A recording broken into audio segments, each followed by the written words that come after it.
বারাকাতুহু। এ পর্বে আমাদের আলোচনা সূরা সফফাতের দ্বিতীয় রুকুর দ্বিতীয় পর্ব। আলহামদুলিল্লাহ ওয়াসসালাতু ওয়াসসালাম আলা রাসূলিল্লাহ ওয়া আলা আলিহি ওয়া সাহবিহি আজমাইন, আম্মা বাদ। আউযু বিল্লাহি মিনাশ শাইতানির রাজীম। বিসমিল্লাহির রহমানির রহিম। রব্বি ইশরাহ লি সাদরি ওয়া ইয়াসসির লি আমরি ওয়াহলুল উকদাতাম মিন লিসানি ইয়াফকাহু কাওলি। আয়াত 22। এরশাদ হচ্ছে, ফেরেশতাদেরকে বলা হবে, একত্র করো জালেমদেরকে ও তাদের সঙ্গী সাথীদেরকে এবং যাদের ইবাদত তারা করত তাদেরকেও। আল্লাহ বলেন, উহশুরুল লাযীনা যালামু ওয়া আযওয়াজাহুম ওয়া মা কানু ইয়াবুদুন। অর্থাৎ যারা কুফর, শিরক এবং নাফরমানি করেছে, এটা হবে আল্লাহর আদেশ। কুফর, শিরক এবং রাসূলগণকে অস্বীকারীদের সহচর ও সাথীগণ থেকে উদ্দেশ্য অনেকের নিকট জিন ও শয়তানগণ। আবার অনেকে বলেন যে ওই সকল স্ত্রীগণ যারা কুফরি ও শিরক করাতে তাদের সাথী হয়েছিল। আর এখানে ওই সকল উপাস্যদেরকে বোঝানো হয়েছে যে উপাস্য মূর্তি হোক বা আল্লাহর কোনো নেক বান্দা, সকলকে লজ্জিত করার জন্য একত্রিত করা হবে। নেক ব্যক্তিদের তো আল্লাহ তাআলা জাহান্নাম থেকে দূরে রাখবেন, তবে অন্য উপাস্যগুলিকে তাদের সাথেই জাহান্নামে নিক্ষেপ করা হবে, যাতে তারা দেখতে পায় যে এরা কারো উপকার বা অপকার করতে অক্ষম। মিন দুনিল্লাহ, আল্লাহকে বাদ দিয়ে, আর তাদেরকে আগুনের পথে নিয়ে যাও, আল্লাহ নির্দেশ দিবেন। আর তাদেরকে থামাও, অবশ্যই তারা জিজ্ঞাসিত হবে। এই আদেশ জাহান্নামে নিয়ে যাওয়ার পূর্বেই দেওয়া হবে, কারণ হিসাব নিকাশের পরেই তারা জাহান্নামে চলে যাবে। মা লাকুম লা তানাসারুন, তোমাদের কি হলো, তোমরা একে অপরকে সাহায্য করছো না। বস্তুত তারা হবে আজ আত্মসমর্পণকারী, আর তারা একে অপরের মুখোমুখি হয়ে জিজ্ঞাসা করবে। তারা বলবে, তোমরাই তো আমাদের কাছে আসতে ধর্মীয় দিক থেকে। তার মানে যে দিন এবং হকের নাম দিয়ে আসতো, অর্থাৎ বলতো যে এটাই আসল দিন এবং এটাই সত্যপথ। কলু, তারা বলবে, মানে নেতৃস্থানীয় কাফেররা বলবে, বরং তোমরা তো মুমিন ছিলে না। অর্থাৎ নেতারা বলবে, তোমরা স্বেচ্ছায় ঈমান আনুনি, আর আজ আমাদের দোষ দিচ্ছ। ওমা কানা লানা আলাইকুম মিন সুলতান, আর তোমাদের উপর আমাদের কোনো কর্তৃত্ব ছিল না, বরং তোমরা ছিলে সীমালঙ্ঘনকারী কওম। এখানে দলপতি অনুগামী তথা গুরু ও চেলার এইরূপ আপোষের বর্ষা কোরআনুল কারিমে বেশ কিছু জায়গায় বর্ণনা করা হয়েছে। সেদিন এই নেতারা আর তাদের অনুসারীরা পরস্পর বাক বিতণ্ডায় লিপ্ত হবে। সুতরাং আমাদের বিরুদ্ধে আমাদের প্রতিপালকের কথা সত্য হয়েছে, আমাদেরকে অবশ্যই শাস্তি আস্বাদন করতে হবে। আর আমরা তোমাদেরকে বিভ্রান্ত করেছি, কারণ আমরা নিজেরাই ছিলাম বিভ্রান্ত। আর মানে হচ্ছে, তারা পূর্বে যে কথা অস্বীকার করে বলেছিল যে তোমাদের উপর এমন কি জোর ছিল যে তোমাদেরকে পথভ্রষ্ট করেছিলাম। আর পরবর্তীতে তাই তারা স্বীকার করে বলবে যে হ্যাঁ, সত্যই আমরা তোমাদেরকে পথভ্রষ্ট করেছিলাম। কিন্তু এই স্বীকারোক্তি, এই সতর্কবাণীর সাথে হবে যে এর জন্য আমাদেরকে দায়ী বা দোষী করবে না, কারণ আমরা নিজেরাও পথভ্রষ্ট ছিলাম। আমরা তোমাদেরকেও আমাদের মতোই বানাতে চেয়েছিলাম এবং তোমরা সহজেই আমাদের পথ অবলম্বন করে নিয়েছিলে। ফাইন্নাহুম ইয়াওমাইযিন ফিল আযাবে মুশতারিকুন, নিশ্চয়ই তারা সেদিন আযাবের অংশীদার হবে। অর্থাৎ তাদের গুনাহ শরীকানি ছিল। অপরাধীদের সাথে আল্লাহ বলেন, আমি এমনই আচরণ করি। তাদেরকে যখন বলা হতো আল্লাহ ছাড়া কোনো সত্য ইলাহ নেই, তখন নিশ্চয়ই তারা অহংকার করত। অর্থাৎ পৃথিবীতে যখন তাদেরকে বলা হতো যে, যেমন মুসলিমরা লা ইলাহা ইল্লাল্লাহ এই কালেমা পড়ে শিরক ও পাপাচার থেকে ফিরে এসেছে, অনুরূপ তোমরাও পড়ে নাও, যাতে তোমরা পৃথিবীতে মুসলিমদের কোপ ও ক্রোধ থেকে বাঁচতে পারো এবং আখিরাতেও তোমাদেরকে আল্লাহর শাস্তি ভোগ করতে না হয়, তখন তারা অহংকার ও অস্বীকার করত। আল্লাহ রাসূল সাল্লাল্লাহু আলাইহি সাল্লাম বলেছেন, আমাকে আদেশ দেওয়া হয়েছে যে মানুষের সাথে ততক্ষণ পর্যন্ত লড়াই করি যতক্ষণ পর্যন্ত তারা লা ইলাহা ইল্লাল্লাহ না পড়ে। অতঃপর যে লা ইলাহা ইল্লাল্লাহ পড়ে নিবে সে নিজ জান ও মালকে বাঁচিয়ে নেবে। ওয়াকুলুনা, তারা বলতো, আমরা কি এক পাগল কবির জন্য আমাদের উপাস্যদের ছেড়ে দেব? নাউজুবিল্লাহ। অর্থাৎ তারা আল্লাহ রসুলকে কবি এবং জাদুকর বলতো এবং তার দাওয়াতকে পাগলের প্রলাপ ও কোরআনকে কাব্যগ্রন্থ বলে মনে করত এবং বলতো যে একজন পাগলের প্রলাপে আমরা নিজেদের উপাস্যদেরকে বর্জন করব কেন? অথচ কোরআন পাগলের প্রলাপ ছিল না, বরং জ্ঞান ও হিকমতে পরিপূর্ণ বাণী ছিল, কাব্য নয় বরং সত্য বাণী ছিল, এবং সেই দাওয়াত গ্রহণ করাতে তাদের ধ্বংস নয় বরং পরিত্রাণ ছিল, বরং সে সত্য নিয়ে এসেছিল এবং সে রাসূলদেরকে সত্য বলে ঘোষণা দিয়েছিল। অর্থাৎ তোমরা আমার পয়গম্বরকে কবি ও পাগল বলছো, অথচ তিনি যা নিয়ে এসেছেন ও উপস্থাপন করেছেন তা সত্য, এবং তা তো সেই জিনিসই যা তার পূর্ববর্তী সকল পয়গম্বরগণ উপস্থাপন করেছেন, এবং এরূপ মহৎ কাজ কি কোনো পাগলের বা কোনো কবির কল্পনার হতে পারে? তোমরা অবশ্যই যন্ত্রণাদায়ক শাস্তি আস্বাদনকারী হবে এবং তোমরা যা করতে কেবল তারই প্রতিফল ভোগ করবে। যখন জাহান্নামীরা দাঁড়িয়ে একে অপরকে জিজ্ঞাসা করবে, তখন এই বাক্য তাদেরকে বলা হবে এবং সাথে সাথে এটাও পরিষ্কার করে বলে দেওয়া হবে যে এটা জুলুম নয় বরং প্রকৃত ইনসাফ, কারণ এসব তোমাদের কুকর্মের প্রতিফল। আল্লাহ বলেন, ইল্লা ইবাদাল্লাহিল মুখলাসিন, তবে তারা নয় যারা আল্লাহর একনিষ্ঠ বান্দা, তারা আযাব থেকে রক্ষা পাবে, এরা শাস্তি থেকে নিরাপদ থাকবে। যদি তাদের কোনো ত্রুটি ও অবহেলা থাকে তবে তা মার্জনা করে দেওয়া হবে এবং তাদের প্রত্যেক পুণ্যের বদলা কয়েক গুণ বৃদ্ধি করে দেওয়া হবে। আল্লাহ তাআলা বলেন, আয়াত 41, উলাইকা লাহুম রিজকুম মা'লুম, তাদের জন্য থাকবে নির্ধারিত রিজিক, ফলমূল, আর তারা হবে সম্মানিত। তারা থাকবে নিয়ামতপূর্ণ জান্নাতে, মুখোমুখি পালঙ্কে, অর্থাৎ মুখোমুখি হয় আসনে সমাসীন থাকবে। তাদের চারপাশে ঘুরে ঘুরে পরিবেশন করা হবে বিশুদ্ধ সুরাপাত্র,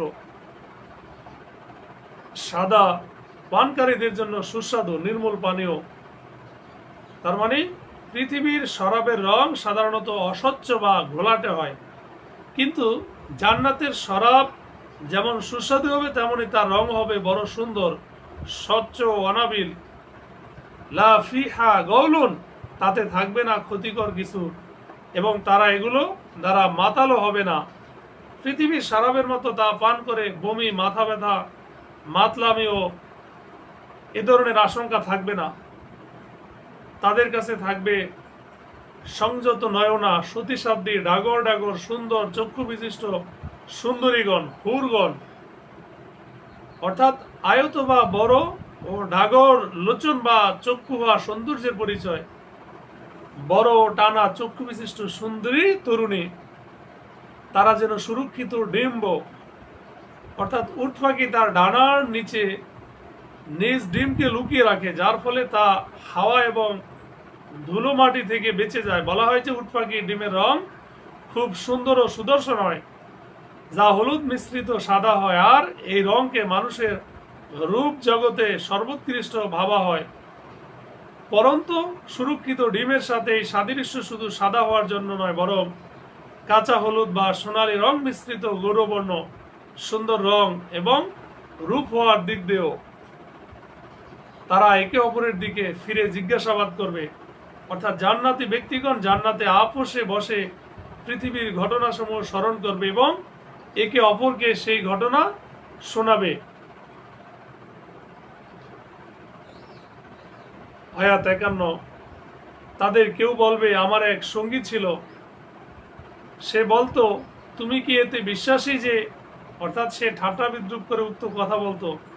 তার উদ্দেশ্য ছিল এই যে এটা তো অসম্ভব, যা ঘটা অসম্ভব তার প্রতি তুমি কি বিশ্বাস রাখো যে আমরা যখন মরে যাব এবং মাটি ও হাড়ে পরিণত হব তখনও কি আমাদেরকে প্রতিফল দেওয়া হবে?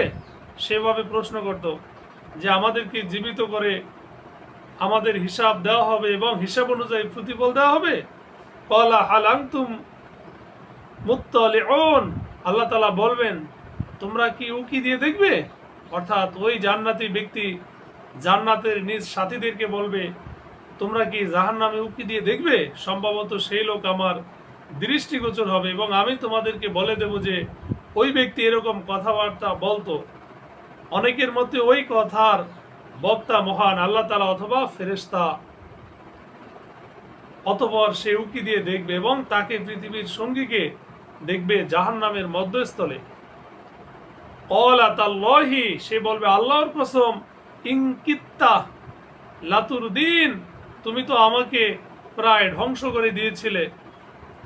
আমার রবের অনুগ্রহ না থাকলে আমিও তো জাহান্নামে হাজিরকৃতদের একজন হতাম।